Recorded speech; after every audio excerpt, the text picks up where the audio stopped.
Tanggap ko naman eh. Na kung hindi dahil sa akin, baka hanggang ngayon buhay pa rin si Ninang Dina. Rin, hindi ko ginusto yun. Hindi ko gugustuhin na mamatay yung taong parang naging pangalawang ina ko na.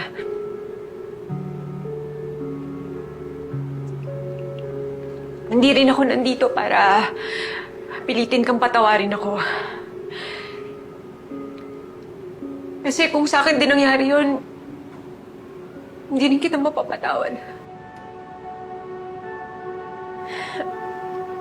Ang gusto ko lang, bigyan mo ako ng pagkakataon na makabawi sa'yo. Hahanapin ko kung sinong pumatay kay Ninang Dina. At hindi ako titigil. Hindi ako titigil hanggat hindi ko siya nadadala sa inyo.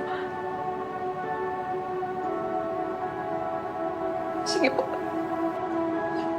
Ate Bobby.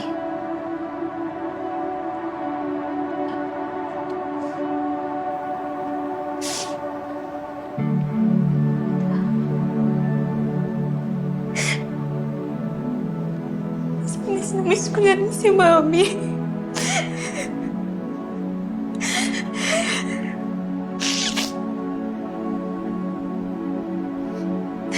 Ano, Mami? Sorry.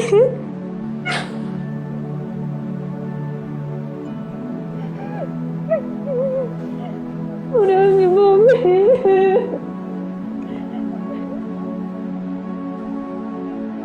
Si Mami, ate.